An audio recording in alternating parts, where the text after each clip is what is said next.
ஜம் ஆன்மீக அன்பர்களுக்கு வணக்கம். சங்கு ஊதுவதின் அர்த்தமும் பயனும். பகவத்கீதையில பெரும் போரினுடைய தொடக்கத்துல கிருஷ்ணர் சங்கு ஊதுவதன் மூலம் இந்த தெய்வீக சடங்குகளை தொடங்கினார்னு புராணங்கள்ல கூறப்படுது. நம்ம தமிழ்நாட்டை பொறுத்தவரை நாம் இறந்தவர்களை மயானத்திற்கு எடுத்து செல்லும் போதுதான் சங்கு ஊதுவது சகஜம். ஆனா வட இந்தியாவை பொறுத்தவரை அவர்கள் காலங்காலமா சங்க ஊதித்தா பூஜைய துவங்கும் வழக்கத்தை வச்சிருக்காங்க. சங்க ஊதுறது தூய்மை, தெய்வீகம் மற்றும் தீமையை நன்மை வென்றதாகவும் சொல்லப்படுது. பகவான் விஷ்ணுவினுடைய கையில இருக்கக்கூடிய சங்கு வாழ்க்கையினுடைய சாராம்சத்தையும் ஆதி ஒலியையும் குறிக்குதாம். சங்கு ஊதுறது என்பது விஷ்ணுவின் சுவாசமான ஓம் என்ற புனித ஒலியோட இணைக்கப்பட்ட ஆதி படைப்பு குரலை குறிக்குது. சங்கு ஊதுறதோடைய முக்கியத்துவம், அதோடைய தூய்மை, ஆதி ஆற்றல், புத்திசாலித்தனம், ஞானம், மங்களகரமான தொடக்கங்கள், தெய்வீகம் மற்றும் தீமைக்கு எதிரான வெற்றி ஆகியவற்றை குறிக்கும் வகையில அமைஞ்சிருக்கு. இது சுற்றுச்சூழலை நேர்மறையா சுத்திகரிச்சு உற்சாகப்படுத்துமா, தைரியம், மன உறுதி, உறுதிப்பாடு மற்றும் நம்பிக்கைய மேம்படுத்தும்.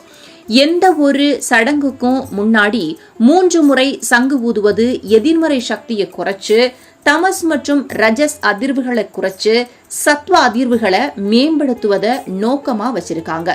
சங்கு ஊதுறது சுப நிகழ்வுகளுக்கு முன்னாடி தீய எண்ணங்கள் மற்றும் செயல்களை அகற்றுவதை குறிக்குது.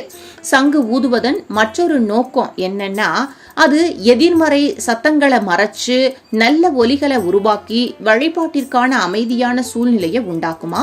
மக்கள் தங்களோட அன்றாட வேலைகளுக்கு மத்தியிலும் தெய்வீக இருப்பை இடைநிறுத்தி கொள்ள ஒரு நினைவூட்டலா செயல்படுது.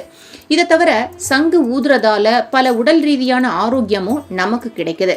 சங்கு ஊதும் போது அது நம்ம மூச்சை சீராக்குறதோட மட்டும் இல்லாம நம்ம நுரையீரலுடைய செயல்பாட்டையும் அதிகரிக்க உதவுது.